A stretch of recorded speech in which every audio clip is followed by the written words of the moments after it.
तो एक और बड़ी खबर आ रही है, चुनाव से संबंधित पूर्व मंत्री सिद्धार्थनाथ सिंह ने वोटिंग की है, प्रयागराज में मतदान किया है, लोगों से मतदान करने की अपील भी की है। तो पूर्व मंत्री सिद्धार्थनाथ सिंह ने वोटिंग की है, प्रयागराज में मतदान किया है, लोगों से मतदान करने की अपील की है। पूर्व मंत्री सिद्धार्थनाथ सिंह ने प्रयागराज में मतदान किया है, लोगों से मतदान करने की अपील की है। बड़ी खबर आपको बता रहे हैं, पूर्व मंत्री सिद्धार्थनाथ सिंह ने वोटिंग की है, प्रयागराज में मतदान किया है, लोगों से मतदान करने की अपील की है।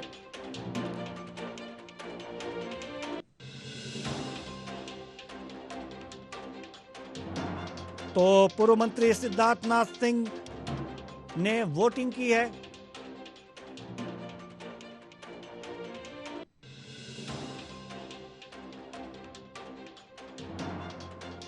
तो विभिन्न मतदान केंद्रों पर उत्तर प्रदेश के निकाय चुनाव के मतदान चल रहे हैं और मतदान केंद्रों पर उत्तर प्रदेश के निर्वाचन आयोग के अधिकारी भी लगातार निरीक्षण करने पहुंच रहे हैं, लगातार मतदान केंद्रों का निरीक्षण कर रहे हैं, उनका जायजा ले रहे हैं।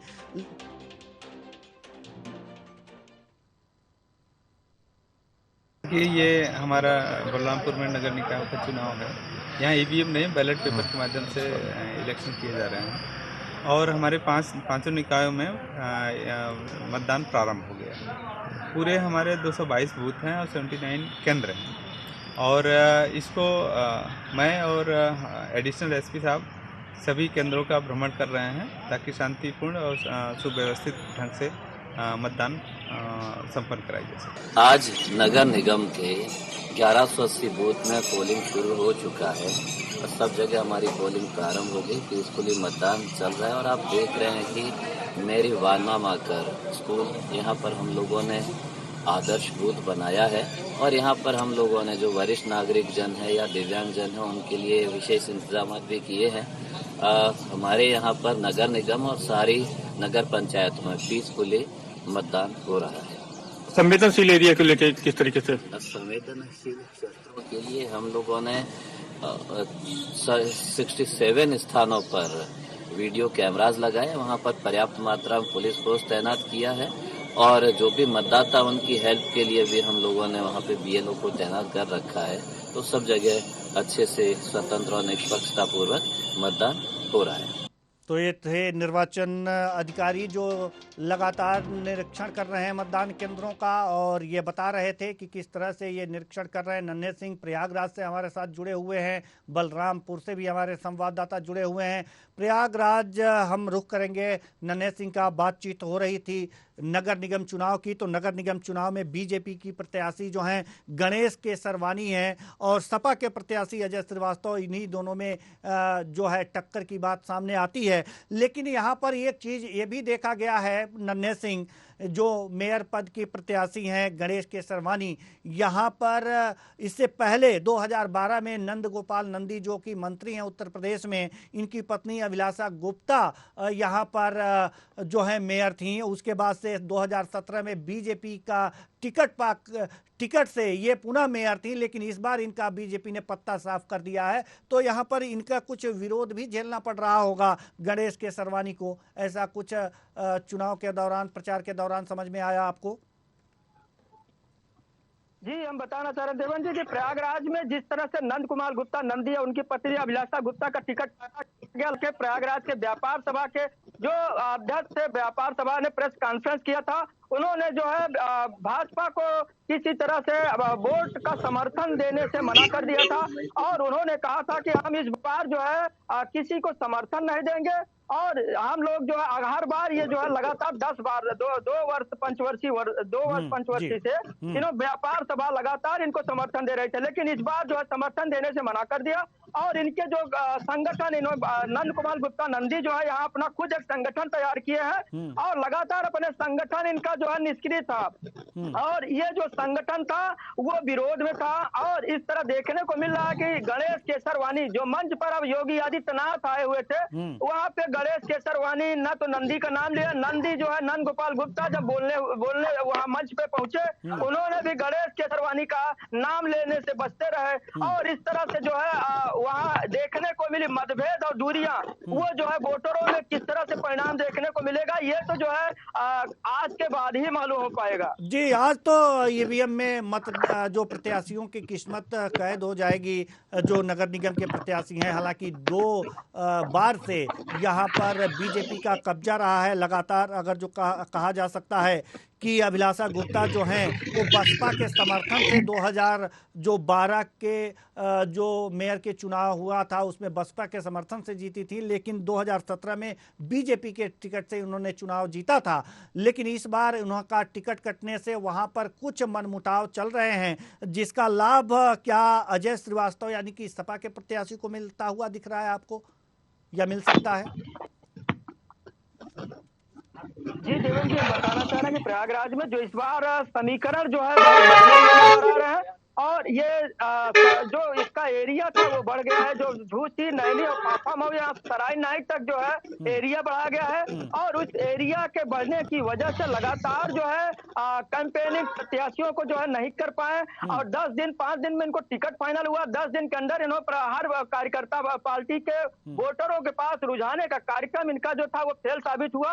अब इनका जो है ये पार्टी के ऊपर इन लोगों का जो है भरोसा है कि हमारा जो है इस पार्टी से है तो हमें इस पार्टी का वोट मिलेगा। इस तरह सपा हो चाहे भाजपा हो चाहे कांग्रेस हो चाहे आम आदमी पार्टी हो, लगातार अपने जो है वोटरों को जो रिझाने का कार्यक्रम किया उन्होंने। जिस तरह से योगी आदित्यनाथ वहां पे आप देख रहे होंगे प्रेस मैदान लिया, लूकरगंज में उन्होंने सभा किया था। और यहाँ पे रेवती रमन सिंह ने समाजवादी पार्टी का मोर्चा संभाला, उन्होंने लगातार जो है कैंपेनिंग किया, कैंपेनिंग के बाद रोड शो भी कराया था। और इस तरह बहुजन समाज पार्टी से जो है सईद अहमद जो सपा से विधायक थे फूलपुर, वो इस समय प्रयागराज इस समय जो है बहुजन समाज पार्टी से मेयर प्रत्याशी है और वो भी लगातार कैंपेनिंग कर रहे, रोड शो उन्होंने किया। और इस तरह वोटरों के पास सबसे हमारी बात हुई, जो प्रत्याशी थे प्रत्याशियों का कहना था कि समय के अभाव के कारण 10 दिन में हम सभी वोटरों के पास नहीं जा सके। और इस तरह से हम जो है अपनी कैंपेनिंग में फेल हुए। लेकिन हमारे मतदाता सब जान रहे हैं कि 10 दिन में सभी प्रत्याशी नहीं आ पाएंगे। और इस तरह से ठीक है, हम आपके पास आएंगे नन्हे सिंह, हम आपके पास आएंगे। हमारे साथ गोंडा से दुर्गा सिंह पटेल जुड़ चुके हैं। दुर्गा सिंह पटेल, क्या स्थितियां हैं मतदान केंद्रों की? बिल्कुल देवेंद्र जी, आपको बताना चाहिए गोंडा में सुबह 7 बजे से मतदान शुरू हो गया। पूरी सुरक्षा के बीच मतदान जारी है। लगातार पुलिस फोर्स चप्पे चप्पे पे तैनात किए गए हैं और जिला अधिकारी गोंडा जो उज्जवल कुमार है वो मतदान स्थलों का जायजा ले रहे हैं। उन्होंने साफ कह दी कि मतलब किसी को जो चुनाव के मतदान में खलल डालेगा उसको कार्रवाई कीजिए, किसी को बख्शा नहीं जाएगा। लगातार योगी सरकार है जो जीरो टॉलरेंस की नीति पर कार्य कर रही है। इसी के साथ यहाँ पे गोंडा में चुनाव संपन्न कराना, इसको लेकर डीएम पूरी तरह से सख्त है। लगातार मतदान स्थल का जायजा ले रहे हैं। जी, मतदान केंद्रों पर इस समय मतदाताओं की क्या स्थिति है और प्रशासन ने उनके लिए क्या इंतजाम कर रखे हैं? साथ ही साथ ये भी बताइए कि वैसे मौसम विभाग ने तो मौसम बारिश का अलर्ट जारी किया था, लेकिन इस समय गोंडा का मौसम क्या है? बिल्कुल देवेंद्र जी, आपको बताना चाहेंगे सुबह से ही मतदाताओं की भीड़ उमड़ी है। कल का मौसम देखा जाए, कल बारिश थी, इसीलिए मतदाताओं के मन में कहीं ना कहीं एक बड़ा सवाल था, बारिश होगी कैसे जाएंगे मतदान स्थल। कहीं मतदान स्थल में पानी भी भरा हो गया था, लेकिन प्रशासन ने व्यवस्था किया, पानी जल जमाव थी उसको निकलवाया और साफ तौर से यहाँ पे मतदान जारी है। लगातार मौसम की बात की जाए तो मौसम पूरी तरह से धूप खिला हुआ है, लगातार धूप है और उसी में मतदाता भी उत्साहित है क्योंकि बारिश आज नहीं हुआ, कल बारिश हो रहा है, मौसम खराब था और आज मौसम साफ है तो मतदाता पूरे उत्साह के साथ वोटिंग कर रहे हैं। जी, मौसम साफ है और मतदाता पूरे उत्साह के साथ वोटिंग करने में लगे हुए हैं, तो ये अच्छी बात है। हमें आप ये बताइए कि यहाँ पर जो मतदाता आए हुए हैं वो महिलाएं, पुरुष और युवा सभी प्रकार के मतदाता मतदान केंद्रों पर पहुंच रहे होंगे। इसमें संख्या किसकी ज्यादा है, महिलाओं की है, युवाओं की है या पुरुषों की संख्या इस समय ज्यादा है? बिल्कुल देवेंद्र जी, देखा जाए गोंडा में लगातार मतदान जारी है और यहाँ पे देखा जा रहा है पूरी तरह से महिलाओं की संख्या जाती है ज्यादा है। और अब महिलाएं जो सुबह घर से काम करके निकलती हैं और वही सोचते हैं कि सुबह सबसे पहले मतदान किया जाए, उसके बाद जलपान किया जाए। तो यहाँ पे देखा जाए लगातार मतदान कर रही है महिलाओं में उत्साह है कि वोट डाला जाएगा, नगर की सरकार बनाया जाएगा और नगर की सरकार जब बनेगी तो गाँव में विकास होगा। इसी की उम्मीद को लेकर महिलाएं वोट डाल रही है और भारी संख्या में महिलाएं बूथ स्थलों में मौजूद है, वोट डाल रही है। जी, भारी संख्या में यहाँ पर मतदान स्थलों पर महिलाएं हैं, अच्छी बात है। महिला शक्ति जो है अब अपने मताधिकार का मूल्य जानती है, अपने मत का मूल्य जानती है और अपने मताधिकार का प्रयोग कर रही है, ये सबसे अच्छी बात है। जी दुर्गा शंकर, हम आपसे ये भी जानना चाहेंगे कि जो गोंडा में अति संवेदनशील जो मतदान केंद्र हैं, उनकी सुरक्षा के प्रशासन ने क्या इंतजामात कर रखे हैं?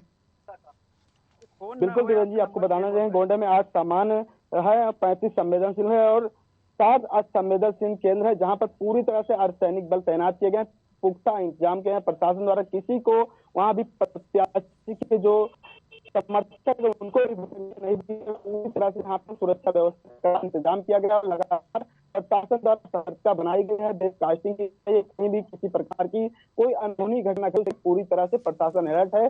लगातार चप्पे चप्पे पर पुलिस फोर्स मौजूद है और सड़कों पर भी पुलिस फोर्स मौजूद है, कहीं भी किसी को लुभावना न दिया जाए। इसी की तरह जीरो पर सरकार कार्य करे, इसी की तरह लोग मतदान स्थल पहुंच कर वोट।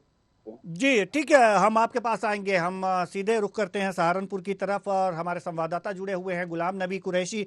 गुलाम नबी कुरैशी, जहां तक बात अगर जो बलरामपुर, माफ कीजिएगा, बलरामपुर की तरफ हम रुख कर रहे हैं। गुलाम नबी कुरैशी बलरामपुर से हमारे साथ जुड़े हुए हैं। बलरामपुर में जो स्थितियां हैं अभी आपने अच्छी तरीके से बताएं कि क्या स्थितियां हैं बलरामपुर की, लेकिन हम ये भी जानना चाहते हैं कि बलरामपुर में जो भी संवेदनशील, अति संवेदनशील हैं, वहां पर सुरक्षा के क्या इंतजामात हैं और साथ ही साथ वहां पर जो युवा वोटर है, जो इस समय युवा वोटर है और जो पहली बार वोट करने आए हैं, उनसे क्या आपने बात करने की कोशिश की? और टोली आप कुछ लोगों से बातचीत कीजिए और मुद्दे बताइए कि वास्तव में वहां के इस समय मुद्दे क्या हैं। जी देवेंद्र जी, आपको बताना चाहेंगे कि बलरामपुर जनपद 10 अति संवेदनशील बूथ हैं जिन पर प्रशासन द्वारा वीडियोग्राफी कराई जा रही है और सुरक्षा को लेकर अर्धसैनिक बलों की तैनाती की गई है। और बात करेंगे बलरामपुर जनपद में तो 2 नगर पालिका परिषद है और 3 नगर पंचायत है जिनके लिए आज मतदान सकुशल रूप से जारी है। और बात करेंगे युवाओं की, तो युवाओं का रुझान जहाँ तक हमने देखा तो उनका विकास की तरफ है और विकास को लेकर वो वोट कर रहे हैं आज। जी, विकास को लेकर वोट कर रहे हैं। तो जो भी नगर निगम होता है, नगर पालिका होती है, नगर पंचायत होते हैं, उनमें अगर जो विकास की बात की जाए तो नाली, खड़ंजा, यही सारी चीज़ें होती हैं और इसको लेकर के, यही मुद्दों लेकर के वो वोट करते हैं। तो क्या उनका रुख है कि जहां पर नालियां नहीं बनी हैं या फिर क्या क्या प्रत्याशियों ने उनसे वादे किए हैं कि क्या क्या बनवाएंगे, क्या वहां पर उनके वार्डों में विकास करेंगे, क्या स्थितियां हैं, जरा ये विस्तार से बताइए आप। जी देवेंद्र जी, आपको बताना चाहेंगे नगर पालिका परिषद उतरौला की बात करें तो यहाँ पर नाली, खड़ंजा और पानी निकासी की एक बड़ी समस्या है जो काफी दिनों से यहाँ पर जिसका निस्तारण नहीं हो सका है। ऐसे में प्रत्याशियों ने नाली, खड़ंजा और लाइट, पानी की व्यवस्था कराने के कई वादे किए हैं और यहाँ पर पर भारतीय जनता पार्टी और समाजवादी पार्टी के ही अध्यक्ष रह चुके हैं। और बात करेंगे बलरामपुर की, तो बलरामपुर नगर पालिका परिषद के बारे में आपको बताना चाहेंगे कि यहाँ पर पिछले 20 सालों से भारतीय जनता पार्टी ने अध्यक्ष की सीट नहीं जीती है। यहाँ पर समाजवादी पार्टी हो या बहुजन समाज पार्टी हो, इनके अध्यक्ष रहे हैं। जी बहुत बहुत धन्यवाद सभी संवाददाताओं का। आप ने अपने अपने क्षेत्रों से अच्छी रिपोर्टिंग की और